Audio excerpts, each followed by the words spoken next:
Okay, welcome everyone. Thank you for joining us today to talk about how to manage remote revenue teams in the changing workplace. We know that it's really uncertain times, and we're learning a lot. We're talking to customers who are learning a lot, and we're just really trying to be a resource to the community to bring some of those learnings together and to be able to share them with all of you. We have some really great content today that we're going to go through. We really want this to be an engaging conversation, and so we do encourage Q&A.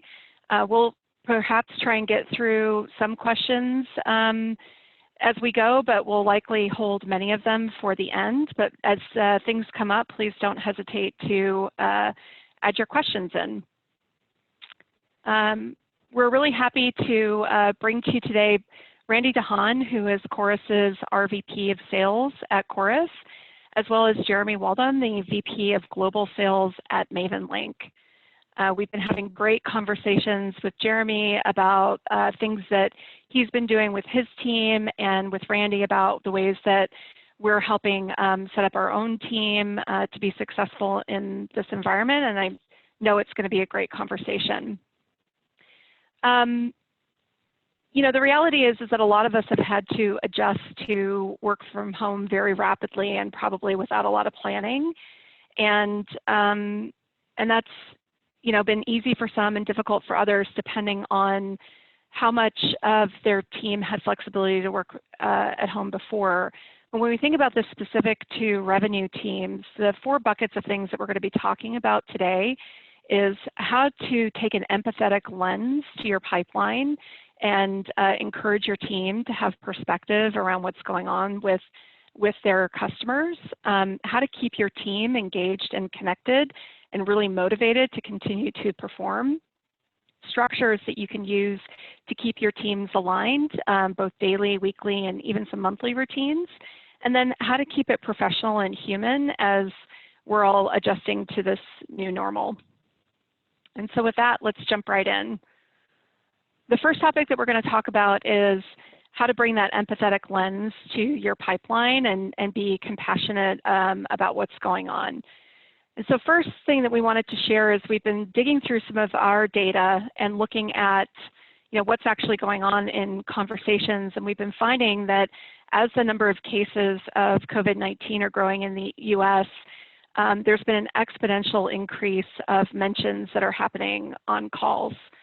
So I wanted to start with you, Randy. When you see data like this, what comes to mind for your team? Yeah, Natalie, you touched on it a moment ago, where most teams really haven't had an opportunity to prepare for this situation, yet the situation is coming up on 98% of all sales conversations over the last several weeks. And so as much as you can be prepared, as much as you can enable your team right now, the better, because as much as we want it to be business as usual, this is still very much a transition period. And COVID-19 is coming up on just about every conversation your team is having. So as much as you can arm your team, enable your team, and prepare them for how your organization is navigating this time, I think the better the results will be in the short and long term.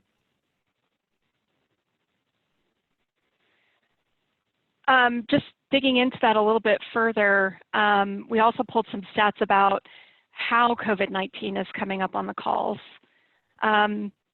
Jeremy, is this surprising to you to see that 2/3 of the time it's reps that's bringing it up? No, not really surprising on our end. I mean, we've really asked our teams and encourage our teams to at least lead with the conversation and make sure that everybody understands that people are going to be at different stages as they go through this, and some are still in the very early stage where they're talking about it on every call, and some are in the later stage of hey, we're kind of to the point where our team's in seat and operational and working virtual and is quote unquote back to business as normal as much as possible. But in terms of the reps leading it, it's kind of become the new how's the weather, in terms of leading with empathy first and making sure that it at least is talked about because everybody's thinking about it.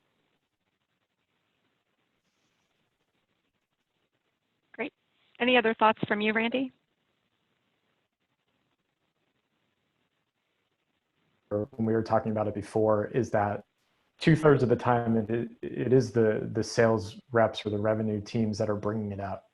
And so it's interesting to me that that also might lead you to believe that your customers or your prospects are actually trying to have conversations that are somewhat business as usual, yet our teams are the ones who are engaging in the conversation. So I think really understanding your audience and understanding how this is impacting their business in advance of the call, probably make sure that you're calibrating your talk track in a very thoughtful way before you start. That's great. So when we talk about how the current climate is evolving and our processes are adapting, even if the pipeline goals haven't really changed, how are you shifting your process to empathetically address the difficult challenges that are happening? Yeah, for us, and especially, this is kind of to Randy's point, is this is evolving quickly, and things are changing almost on an hourly, at least daily basis. And for us, when we over the past kind of 2 weeks ago, when we officially encouraged and kind of enforced that our teams work 100% virtually, we instantly made the shift at that point to get out of the mindset of focusing on booking discovery calls for our BDR teams and focus more on having just conversations. And Chorus has played a huge role in that, and allowing us to listen to those conversations, make sure that they are leading with empathy, and they're not using the kind of our normal talk tracks. Over time, we've definitely made a shift, and we've seen some huge benefits in leading with empathy. We're ultimately still getting the same, if not more, discovery calls being set. As these companies and individual resources within companies are at different stages throughout this process, where if you're in the later stage where it's, hey, this is a great opportunity for me to focus on how we can make our business more operationally sound, that does lead to a discovery call. But we definitely have tried to take the focus off of discovery calls and have it be more focused on just having good quality conversations. Randy, if you want to add to that, things you guys are doing. Yeah, I mean, first, it's really, it's just kind of interesting to hear how a lot of our customers are leveraging Chorus in more creative ways. So it's gratifying to hear that we can help support customers, especially like how you're doing it, Jeremy. For our sales team, one of the things that we pretty quickly pivoted to is calling every prospect, everyone in our funnel, and all of our customers, just doing wellness checks. So no business asks, just reaching out and genuinely trying to see how they're doing, how the transition is going, how they're settling in, and where appropriate, exploring where we might be able to support them. So Chorus, as an example, we record, transpond, and analyze conversations and videos. So using Zoom is clearly something that people are relying on now more than ever. And a lot of our clients haven't necessarily thought about enabling other client-facing teams other than their sales organizations. So however we can add value in maybe supporting their customer success teams or their support teams or their BDR functions, that's just something that we're happy to do and explore ways to make it really easy for people. But the no business ask and just having a human interaction allows the sales reps to not be scripted and to add their own personal, flair and personality to their outreach, but also being grounded in what we think is the right thing to do. And the success has definitely bore fruit in the sense that our customer feedback has been really high. That's great. So, as we talk about this idea about scheduling a demo to building more relationships, would you recommend that sales leaders actually, proactively encourage their teams to think about long-term goals versus short-term goals, or how are you guys thinking about that? Yeah, it's a good question. I think it really varies, based on the industry and the market that you serve. For us, it's a little unique because, we do have, and we do enable remote, teams to work more effectively together. And so for us, we've actually seen an uptick in volume coming into us, and more of these opportunities being created. I've talked to many other sales leaders, across the world, and they are, changing their goals, and changing the way that they're going about it. And so I think it definitely varies. I also believe it's key that everybody's armed with the fact that every organization is, for the most part, going to go through some sort of slowdown or pause to some degree, and just making sure that the teams are equipped to how to handle that, and how to anticipate that, and focus on right now building relationships that are ultimately going to foster, great opportunities and great relationships down the road. Yeah, and just to add to that, from my perspective, obviously, we all still have a number, but I think what's most important right now is how you engage, and the numbers will come when things, kind of bounce back. I just encourage that if you're a sales leader, or if you're on the outbound front right now, like, be very thoughtful about what your sort of auto messaging is, whether it's outreach or sales loft, or however you cadence your messaging. I would, pause it, or at least audit it to make sure that it still rings true, because, even sound bites from a week or two ago are probably really out of context given the current landscape. So you definitely want to make sure that your messaging is on point and authentic. Otherwise, it will just be even more obvious now. A lot of times for salespeople, tip of the spear trying to source pipeline as an example, it's very difficult to cut through the noise with messaging. And right now, a lot of people actually have bandwidth to read the emails that are coming in, and to field phone calls. So you want to make sure that your messaging is appropriate. And I would also say that this is a really good opportunity to just recalibrate for the short term what your ideal customer profile is, what your ICP is. And Natalie, I think you were just going to transition to another one of the data points that we put together. I actually found this super interesting, where what's perhaps most interesting to me is over the last several weeks, up through March 16th, or the week of March 16th, call volume is actually still high. 90% of calls are still happening. So there's only a 10% washout rate across segments. But Jeremy mentioned a little bit earlier that you should really know which segments are your target audiences, because the impact of COVID-19 in the current environment is very different segment by segment. And so, if you're calling on collaboration and management, project management solutions like a Maven Link, you should probably know that this is a really hectic time for them. And so your talk track should be geared as such. Maybe you're targeting those companies because they're doing really well. But if you're a company whose customers fall in the hospitality segment, clearly they're being impacted really aggressively right now by the current environment. And so if you are going to call them, you really need to calibrate your message to have empathy, but very quickly then tell them, I'm specifically calling you right now because I can help, and here's how we can help, and make sure your team is armed with that value prop. Yeah, I saw a LinkedIn post that somebody made that was, I think it was a software solution for the restaurant industry, and was getting prospected into, and hey, until we figure out things, we're not going to be doing any buying right now. But I think that your point is right on, Randy, is if you have a solution that can actually help them get through the difficult time, maybe acknowledging that and sharing that you have a solution for them is a different message than just going in with your standard pitch. So now, when we look at empathy in the field, it'd be great if you guys could share some tactical ways that you've seen and heard empathy resonate in the sales process. Jeremy, let's start with you. We've really kind of changed the approach of, the standard, and kind of going back to the earlier stat where 63% of the reps are leading with the conversation around COVID-19. We tried to switch it up a bit, and we now created, everybody on the team has created this, call it safe harbor, but it's essentially, here's my current landscape. Mine is one slide. It's got my wife and I on it.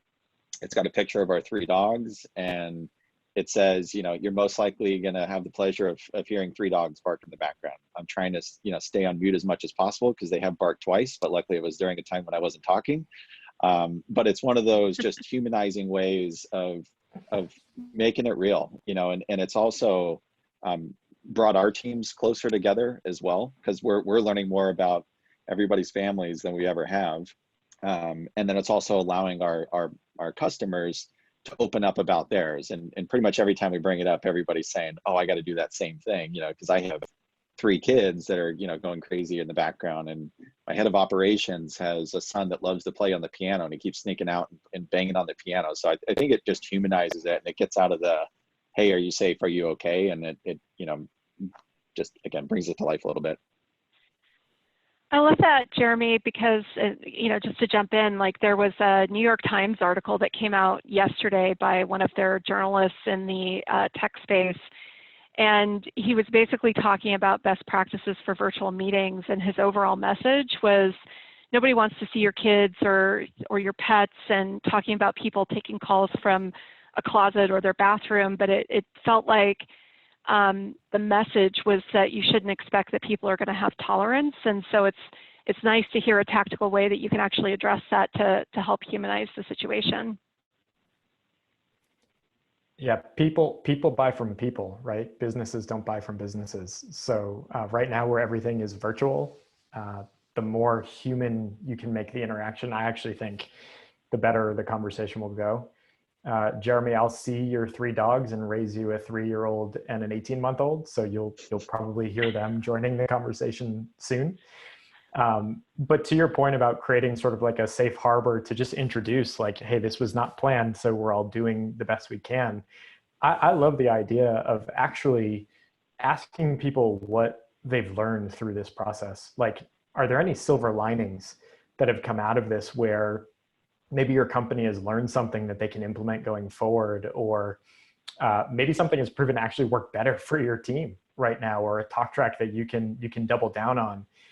So I'm a big believer in really leaning into the human imperfection of the current environment. And I'm going to overshare now. I don't know if this was the place I was supposed to, but I was sharing with the panel before this meeting. I joined Chorus basically as COVID-19 was ramping up. I've used Chorus as a customer for the last several years, my last 2 companies. I'm currently in a makeshift office space in my house. And so last night before the webinar, I'm going to tilt up here, you can see that I painted just a swatch of wall behind where you can see my head for this meeting. So we're all scrambling, we're all in this together. And I think bringing that up, although maybe career limiting in the moment for me right now, I actually think it will help with your prospects. So take that for what it's worth. I love it. All right. Was there anything else that you wanted to share about silver linings, Randy? Or are we moving on to keeping your team engaged? Yeah, I think we're good, right? I think we're good there. I think just however you can make this situation something that's common ground, that's not just, to Jeremy's point, asking, is everyone okay, makes it a productive use of time. Yeah. All right, so now we're going to move into the bucket around keeping your team engaged and connected, and how you can really help from a motivational perspective. So, like moving into this work from home area, what things were you guys kind of thinking about from a team morale and work-life balance perspective? Just gonna back up there. For us, as we made the shift, our organization has always been extremely flexible with a work from home policy. So we weren't wildly concerned. I'd say our biggest concern was actually more for our BDR teams that typically were not set up to work remote, or not really enabled and not used to it, or maybe home with 4 others in the same house, and is this going to turn into a vacation? I think every sales leader would be lying if there wasn't a little hint of that, like how much of an impact is this going to have? For us, it was actually, and I think most have seen, it's actually the exact opposite took place, where, you know, everybody's been busier and doing more than they ever have. And so, you know, it was key for us that, you know, to keep the team morale high, we continued to make sure everybody blocks off time on their calendar. They don't, you know, they still continue to have a work-life balance. One thing that we did as an organization is we also instituted for the next 60 days, unlimited PTO. I know some companies have an unlimited PTO policy. We announced that very quickly for those that, you know, do have to make a shift and take care of kids, or in the extreme unfortunate event if, you know, if somebody does become sick, a family member or somebody within the household, to just not have to worry about having to take time to make the shift and adjustment if needed. So I think it's just being really open and having that work-life balance, and living by your calendar. If it means you got to block off 3 hours a day to take care of the family, then, you know, just do it and go in with those expectations. Thanks. Randy, what do you think about the home and work-life balance issue as we've moved into working at home? Yeah, I mean, I guess, you know, from my perspective, work and home have never really been so blended. And so I think we just kind of need to lean into what that means. You have to strike the balance of you know, managing your responsibilities with your work and also with what comes up at home. And right now those things are happening in many cases simultaneously. So there is a benefit to being home, right? Like there's less time to commuting, so there's maybe more productivity time during the day, but where you're productive might be very different. For me, I was always up and out of the house before my kids woke up, and I was in office by 7 a.m. because I like to have that time in the morning. That time is not available to me right now. So my day is skewing a little bit later, and we're just striking the balance where necessary. And I think that's okay. I think, you know, to your original question about where you can keep the team motivated and engaged, it's really difficult in a remote environment to measure people's engagement levels and their tone and their body language. So any way that you can sort of humanize your interactions, especially with Zoom and video, or not just relying on Slack or email, because it's really difficult to interpret tone that way. You know, I can't stress enough that probably goes a very long way for how you manage your team, but also how your team responds. Awesome. So then when I gave a little preview of the slide, but when we start to think about investments in your team, I know, Jeremy, you had a couple of key things that you're thinking about at Maven Link.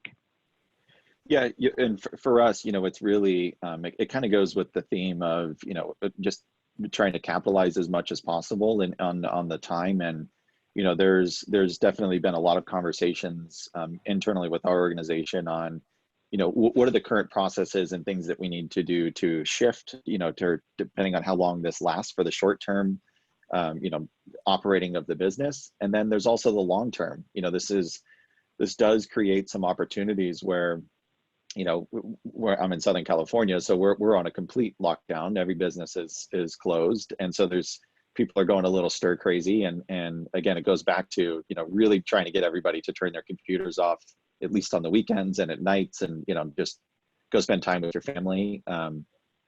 All of us know that's pretty much very difficult to do. You know, where we are spending more time doing this. So for when someone has extra time, and we've kind of just polled the team and asked who would want to be a part of some of these, you know, projects of looking at how do we improve our process. And maybe we're not going to do it right now, but it's a good time to look into our process and think about things in terms of enablement and training and creating a mentor program. So for those that we may feel, or maybe on the edge of, hey, you know, they may not have as much activity or going through a tough time with this, or, you know, kind of uncertain, creating a mentor program so they are paired up with somebody else. We also set daily goals as part of just our daily routine.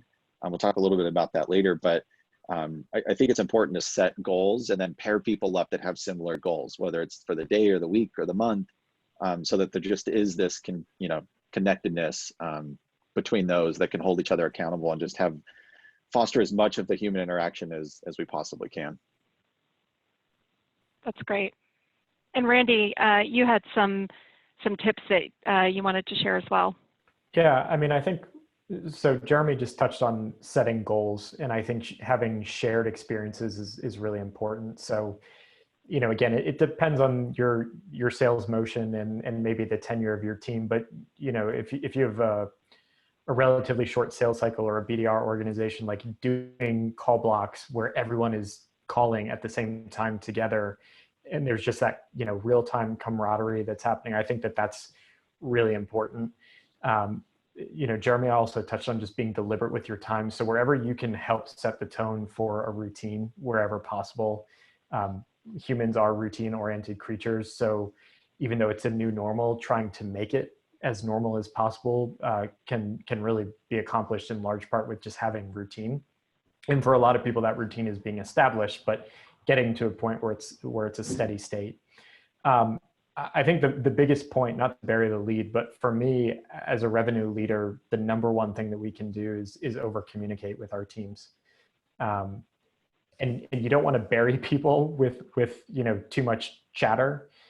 In fact, you probably need to strike a balance there, but the more that you can keep the team engaged, the more you can share good things that you're seeing and crowdsource even the challenges people are having so you can work through it, I think the better. A ratio that I know at Chorus we're trying to keep is like a 4-to-1 ratio for every sort of business interaction internally. We're also trying to start one non-business interaction so the team can be talking about something a little bit more, you know, with more levity. We're also segmenting COVID-19 sort of related news in a separate Slack channel, so it's not kind of getting intermixed with the general feeds that we have across the team, just so if people do want to get, you know, plugged in on the latest. And I'm in Greater Boston, like the governor is speaking every day, you know, kind of tightening down what we can and can't do. We're just trying to make sure that people are focused on that when they want to, rather than having that be our focus for the day. So over communication is key, and you'll find that balance with your team. But I would just really encourage people, especially where they can't see you, make sure you're being present, and encourage them to be present as well. That's great. You know, one of the things that we talk about a lot is that, you know, there's the old phrase about sales reps being coin operated, which can be it can resonate or can also be offensive in a lot of ways. And I think that what we find with our own team is that actually they care a lot about being able to grow their career and their growth and development. So, you know, how do you think about how to help them continue to grow, develop their skills, get better every day, while also being remote and not all being together? Yeah, I'll reiterate, you know, what Randy had mentioned with the over communicate is our number one. It also comes with this balance, and I think it's key, especially for other leaders out there, that you play this balance of over communicate and micromanage, and there can be this fine line, and I think it's key to be transparent with the team of, you know, and I've always told everybody I've talked to and was leading this off in the beginning of, there's going to be more meetings. We're going to have to do some more pre-call meetings and some post-call meetings that typically would just happen naturally, you know, at a desk or later in the day, or maybe in the hallway. And so naturally it just feels like there's a lot more meetings, but it's key to me to also over communicate, especially when it comes to career paths. And that's where that mentor program has come in handy, pairing others up, creating some of these additional projects, and being really clear in terms of what the career path looks like. You know, we're fortunate to be in a space where we're thriving, and there's a lot of opportunities that are opening up, and we, you know, haven't slowed down in terms of hiring, but that's really unique. You know, if you're a BDR, you may be, you know, living with 3 others that 2 of them may have just been laid off, and so it's really easy to get you know, caught up, or, you know, get construing information. And so, you know, staying in close contact with everybody. And my biggest recommendation is pick up the phone and call. As much as I'm a fan of Slack, and we have, you know, a million Slack channels like everybody, the first thing I do whenever I reach out, if it's an unscheduled meeting, is call, then I text, then I Slack if I don't hear anything.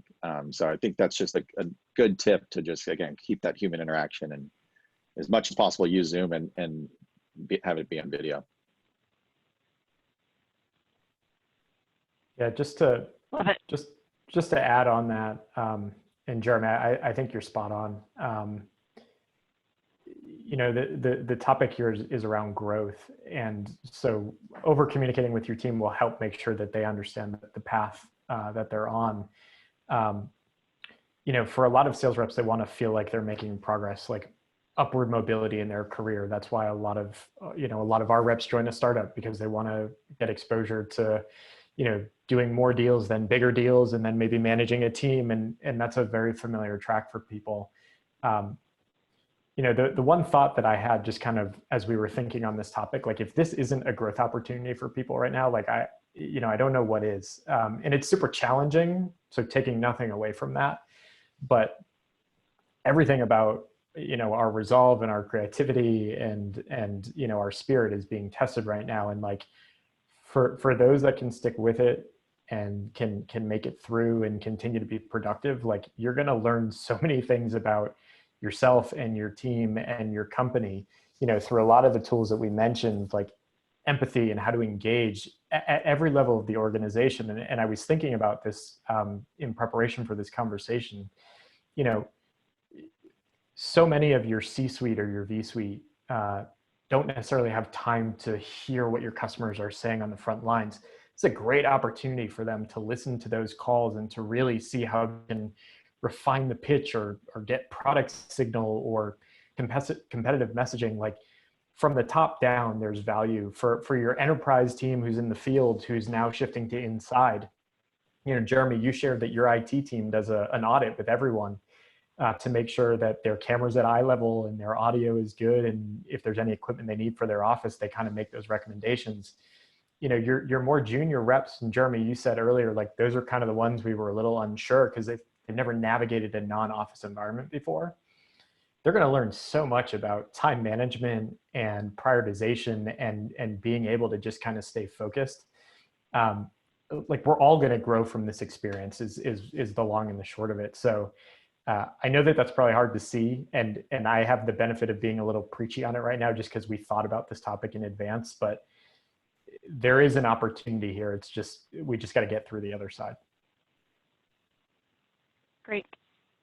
Now we're going to move into structures to keep the team aligned. I think that, you know, as the teams move to work remote, like when you're all together, it's easy to just have desk side conversations or meet up in the hallway. We have to actually work harder at it to make sure that everybody is aligned to goals and we're marching to the same beat. So, you know, like what are the tactical things that you guys would suggest as sales leaders to keep the team all rowing in the same direction? Yeah, you know, for us, we've so we do a couple of things that I think are unique to some organizations. One thing that we do, we picked up the cadence for our town halls. So we do our town halls now weekly. So it's led by our entire executive team, and it's really just kind of the topics of everybody's talking about, what's changed week over week. My CEO also sends out a daily email, which is also just a collective of the executive team, the conversations that are taking place. We obviously have a dedicated COVID team. And the key thing that we are doing in all of these emails and these, you know, daily stand-ups and the town hall is just being extremely transparent. The last thing that you want any reps to do is go listen to the news all day and come up with their own conclusions of what's going on in the world. I think, you know, I've personally been victim of that, you know, in the first couple of days where I've never watched so much news in my life. And it's like, okay, this is exactly why I don't watch the news. But, you know, if people are working from home and they got the TV on and in the background, you can quickly go down a path. And so I think being extremely transparent with the team in terms of what the company position is, what the plan is, the team that's behind it, having open avenues for everybody to be able to collaborate and ask questions at any time is key. But again, just in the theme of it, being transparent with your team and helping guide them through this, because it's uncharted territory. That's great.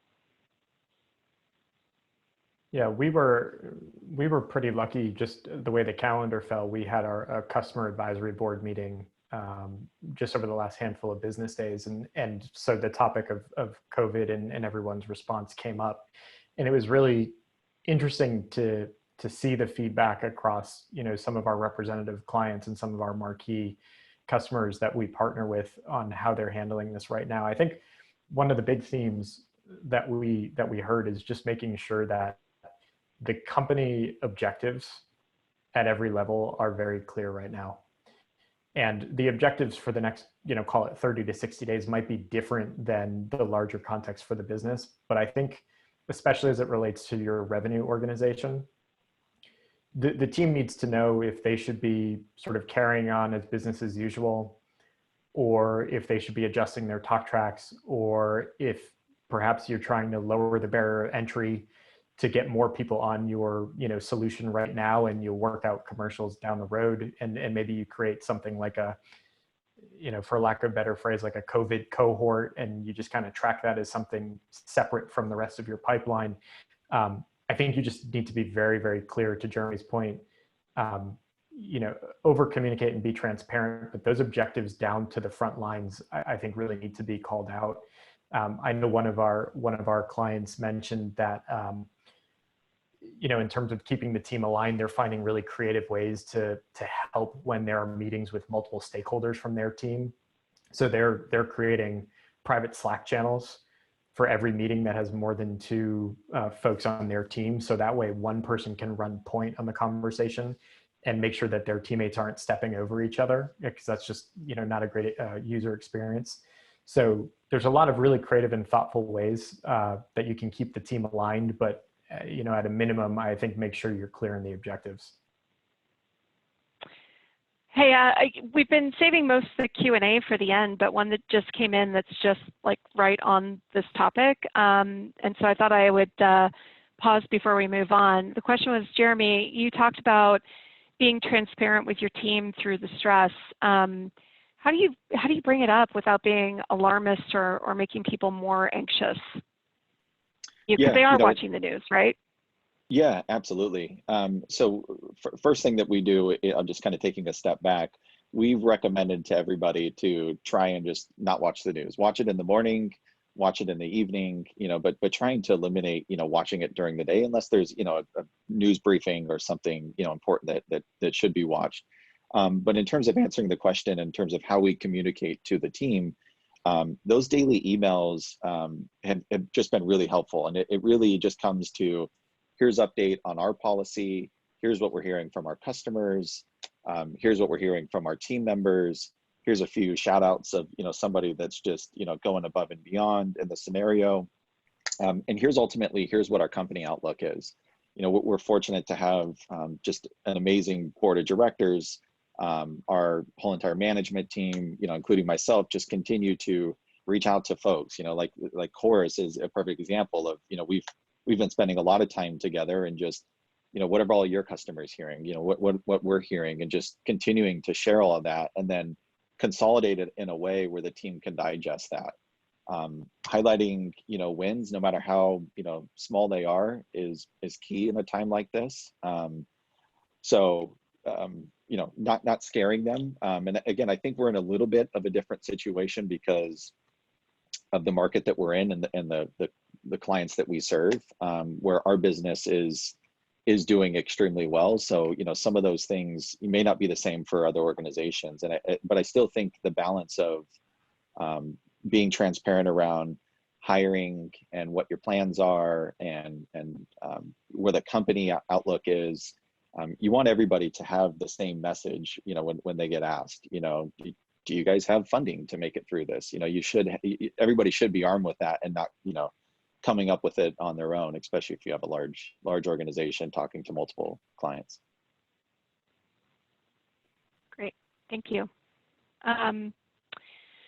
So we're gonna pick up the pace a little bit here so that we do have a little bit of time at the end, but let's quickly talk about how to set some daily, weekly, or even monthly structures with the team to keep them connected. Yeah, I kind of hit on this, you know, in terms of we're doing daily stand-ups and stand-downs at the team level. So that's them meeting with their team. Those are, we've shifted, they were mandatory in the beginning. We've shifted to those are optional, you know, with client meetings, and obviously those come first. That email from our CEO is something I recommend everybody talk, you know, with their, you know, internal teams and CEO, or at least somebody from the team doing some sort of daily email like that. We do virtual happy hours. This has been a fun one. I think a lot of companies have tested this out to some degree. First one was a complete debacle, but still a lot of fun. I would encourage you, if you don't have it already enabled or looked into it, look into Zoom, the breakout rooms, especially if you have a large team, or you try to do an all company one. Doing those breakout rooms has been a nice, fun way. And again, it's, Randy mentioned it in terms of silver lining with customers, and you know, we're finding this is a silver lining for our teams. I kind of touched on it as well. Is, again, we know our teams better than we ever did. You know, we know all their pets, their kids. We see them, you know, jumping on, climbing on the back of the seats, and you know, just trying to humanize it as much as possible. So those virtual happy hours, virtual lunches, those are, you know, kind of standard. But again, we're not trying to add a ton of meetings, because we don't want to go down this path of micromanaging and everybody feeling like, wow, I just woke up and I'm completely overwhelmed, because I'm not used to seeing a meeting in every single time block. I'm used to being a little bit more flexible. Mm-hmm. Yeah. Sorry, I was just going to say, you know, from my perspective, I agree with Jeremy. You obviously don't want to overburden your team's calendar, because we still do want them to be able to be productive.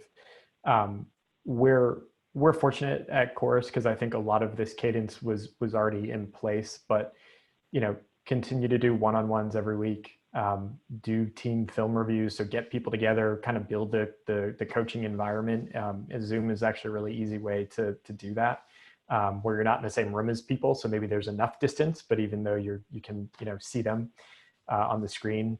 We still do our weekly forecast call. We've also added more cadence, regular cadence, to our company all hands. We do that weekly. And there's a ton of thought that our people team is putting into programming, you know, whether it's time for the pets to join calls, or happy hours, or, you know, here in Boston, we do a team lunch 3 times a week. In San Francisco, I know the same, and some of our other, you know, teams that are distributed across the country are doing the same thing. So there's a lot of thought around the structure right now. I would just say, follow what's natural for your team, and the most that you can sort of strike the balance while also trying to give them a little bit of structure, so not micromanaging, probably the best. So, you know, solicit feedback from your group. If the meetings are overbearing, recalibrate a bit, but just make sure that your team has plenty of face time together and with you. Yeah. And, you know, like related to, I think there was a question, which we'll get to in a second, around, you know, like quotas and stuff like that. Like when we think about for the Chorus BDR team, as an example, they are doing a daily stand up and stand down, in addition to just creating transparency and visibility into things like the activity metrics. So, you know, there's a bit of competition, but it's also accountability. You know, we'll have to, I think we're all looking to see how things progress in terms of productivity and volume and all of that stuff, but we still have to be, you know, getting transparency into the effort. You guys already talked a little bit about the human side of things, with things like the happy hours and lunches and meet the pets and that kind of stuff, but we also wanted to talk a little bit about keeping it professional when working at home. I mean, there is the open human side of, you know, seeing your paint job, Randy, or talking about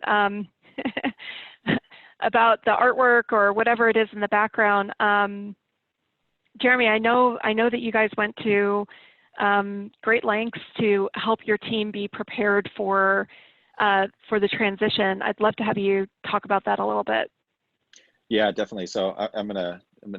He doesn't know I'm doing this, so I'm gonna give him a shout out. But our head of IT and Leo was just absolutely phenomenal. I mean, when we made the decision, it was one of those, he came out of a meeting, was not even prepared at all for this, and quickly said, all right, let's set up meetings.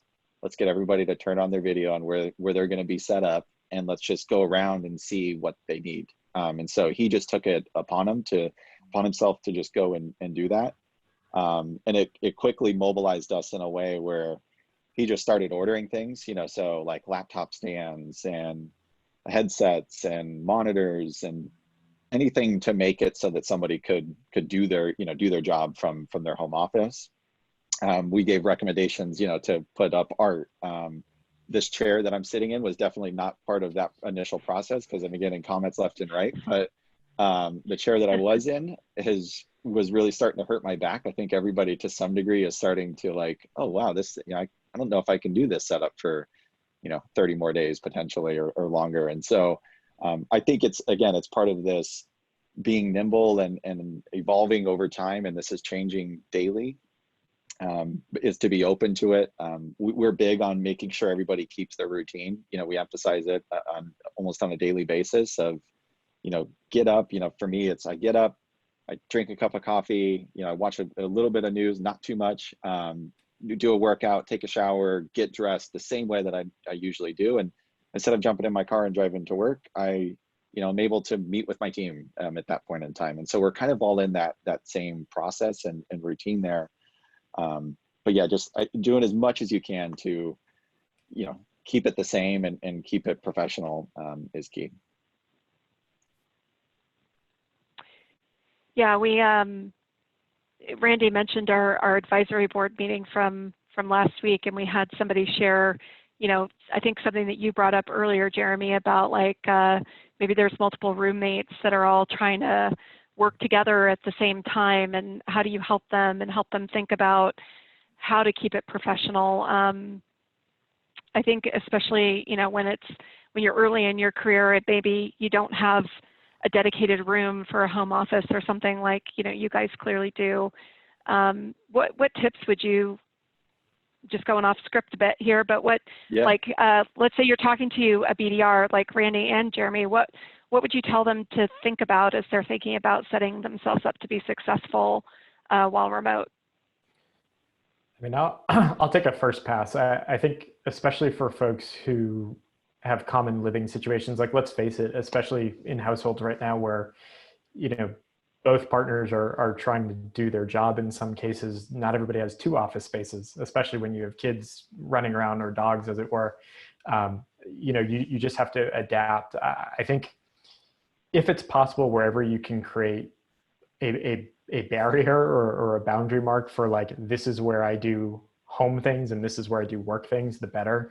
So if you do have a shared space with roommates who are doing a different job, just make sure that, you know, maybe the kitchen is workspace. Even if you're all doing work together, that's okay. But like, have your designated workspace so you don't have somebody watching TV while someone's trying to take calls on the couch in the same room. I just think physical boundaries help. You know, if you can have a door closed when that's possible, like do those little things. And I would check your audio. I can't tell you how many times I've pinged members of the team or pinged my wife and said, hey, can I send you a quick Zoom link so you can just see what the lighting looks like and does my audio sound okay? Because, you know, things are a little bit uncertain right now. If my kid is watching Frozen for the 8th time today, it impacts my bandwidth on Zoom. So I just want to be aware. So think of that experience for the person on the other end and try to act as, you know, as accordingly as you can, I guess. Yeah, and one other thing that I personally do, because I mean, I think we're all in the same situation. One thing I do with my wife every night before we go to bed is we look at each other's calendars and we figure out, okay, who's getting the office, who's getting the living room, and you know, sometimes the living room turns into the garage because the dogs really like to bark in that room. But I think it's the same thing. You know, if you're in a household with 3 or 4 different members that all are, you know, still conducting business, is trying to set that up and like, okay, you know, if we're all making calls, I'm gonna, mine are, you know, not calendared, or I have these calendared calls, maybe having some sort of shared calendar, you know, between the 3 of you to decide who's going to be on calls, who gets the better of the 2 or 3 offices, quote unquote. Love it. So just a quick shout out. We do have, we're going to move into Q&A, but we do have something that we've been doing on Zoom called the Daily Briefing with Chorus's CEO, Jim Benton.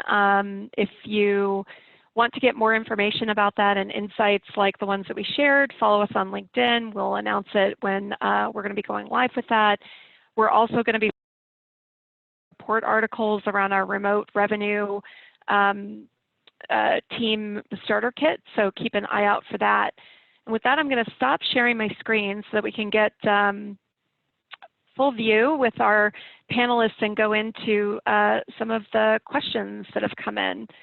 So first off, let's start with a question from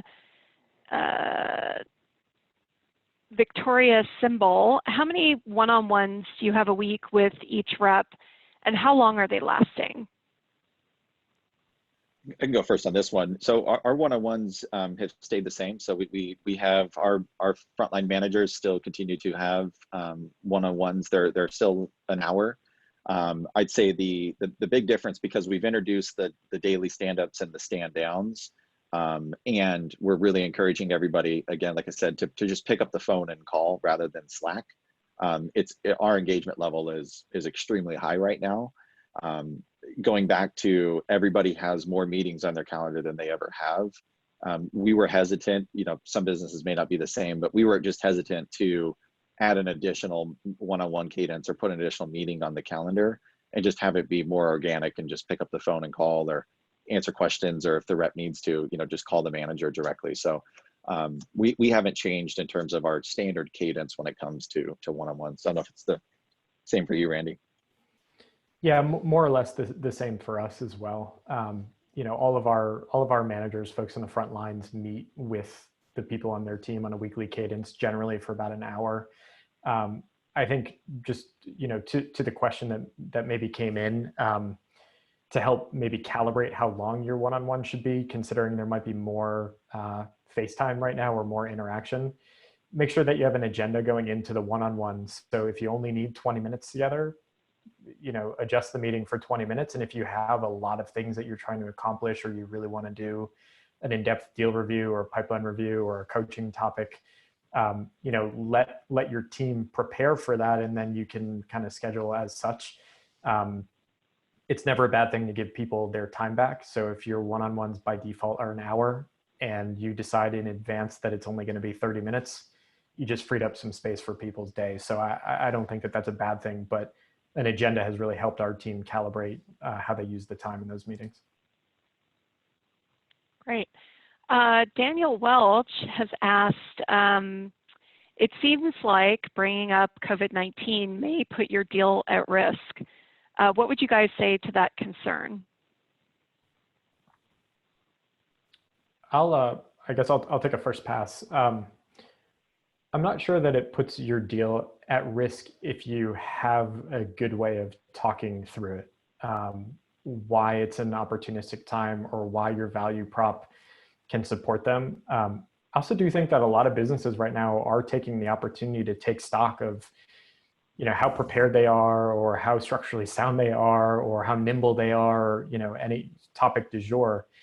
And I don't think mentioning the current situation necessarily puts you at risk. I actually think it might be an opportunity to do a more deep and authentic discovery process, because people are open to being a little vulnerable right now. I think if you just bring it up and you harp on it, then people will maybe have alarm bells. So I think you need to find the way to integrate it in a way that you're not creating an objection. You're actually creating an opportunity to support people. And I think you'd be okay. Yeah, and the only thing I would add, that's all spot on.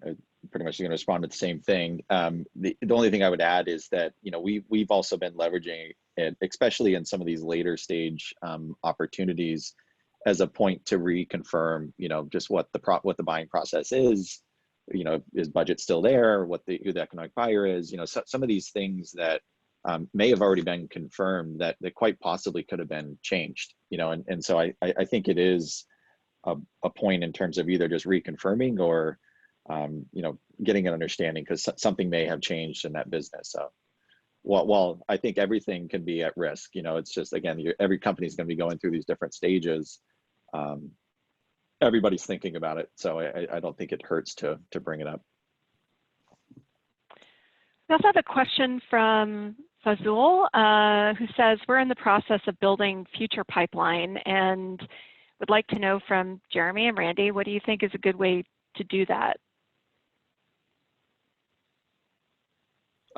In terms of building future pipelines, so again, I think it goes back to the theme. It's a great question. We've talked about it a lot internally. Just in terms of, again, leading with empathy, and now is one of those times where, Randy's mentioned this a few times, where businesses are thinking more and more of, you know, I have a little bit more time, let's think about the future of the business, or at least the short term. And so, again, the space that we're in, our volume has picked up, our conversions have picked up, our phone calls to conversions have picked up. I think that's also part to do because a lot of folks have forwarded their email, you know, their calls to their cell phones. So there's more connections there. So in the theme of creating pipeline, if you lead with empathy and you have, you know, a value prop on, you know, hey, we're not asking for your business right now, you know, get safe once you're settled in and you have some additional time to talk about and lead with your value prop. I think you can, you know, use this opportunity to build those relationships, as like we talked about earlier, and get some of these early stage engagements going on. Yeah, I won't restate everything you did because I think you hit it, you know, dead on. If you're leading with empathy, if you're almost replacing the word sales with support right now, like how can we best support you, and really truly explore that. Even if the opportunity isn't right now, I think the good karma will come back around when the timing is right. And you know, the same way you would in a, you know, maybe a competitive situation where you try to lose with landmines and say, hey, if this comes up, think of us and have a conversation. Like, now might be a time where you tell people, like, listen, the environment might not be right for us to engage, but when this comes up, or when this happens, or when you're thinking about this initiative, you know, you have my information, I'll send you an email, let's stay engaged. And I think that that's a totally reasonable way to approach a situation like that. And so last question before we close, we did have a question come in around SDRs. So there was a question about, you know, one, would you be thinking any differently about SDR quotas right now? And two, any advice for how to onboard new SDRs while working remotely? And I actually, if I could, I'd love to add on to about the onboarding. We just brought on a new class of SDRs at Chorus, and unfortunately it was right in the time. We moved to remote work about 3 weeks ago. We were a bit ahead of the mandates, and Jeremy brought up this idea about the breakout rooms earlier. We were effectively able to run virtual boot camps with the SDRs. What we did is we paired people up. We had a set training schedule for them, and then we also paired them up with buddies who were people that were seasoned, and they actually helped teach in the boot camps. And so we'd break people out into breakout rooms within a Zoom, and so our manager was able to go and travel around into the different rooms, pop in, see how it was going, add color where necessary, and moderate the overall experience while also helping them still get the training that they need. And then additionally, if you are using something that does call recording, then you can use playlists to be able to address virtual shadowing versus really needing to do true ride-alongs would be the couple things that I would add. I see Jeremy nodding his head. Yeah, no, those are all spot on. And I know we're wrapping here. I will give a Chorus plug on this, you know, because we have our own learning management system. We've also shifted a lot and just leveraged the Chorus playlist as well. I know I'm not supposed to be plugging Chorus, but I have to say it because it's something we are leveraging even more so than we ever have, because we just double down on creating these playlists of, here's really good calls, and then we have the feedback in there. And I know that's really helped our BDR and SDR teams and AEs of just having this database of really good calls, and also relevant calls. With here's how we are handling some of these difficult conversations when somebody says they're on pause now. Thank you. I'll pay you later. No, I'm kidding. That really wasn't planned. I promise. Randy, anything to add? Yeah, just to the point about should you be adjusting your quotas, I think that goes back to knowing your audience and who you're targeting right now and having a really clear objective rather for what your company is trying to accomplish right now. If it's business as usual and you can go sell into organizations that are weathering the storm and maybe even thriving like Maven Link, then your quotas are probably fine.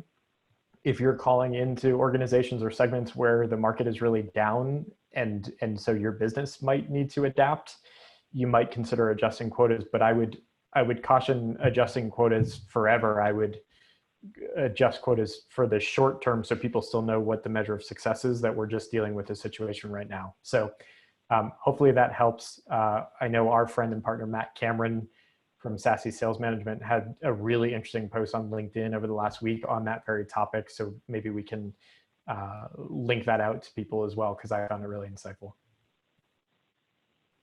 Wonderful. Well, thank you so much, Jeremy and Randy, for joining us today for this conversation. For all of the attendees, we'll be following up with an email. We'll provide the slides and also some of the resources that I mentioned, including our remote revenue team starter kit, where we've got a variety of resources, including an awesome article that Jeremy wrote about the things that they're doing at Maven Link.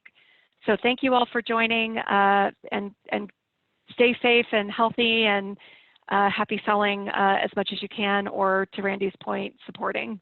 Have a great day, everybody.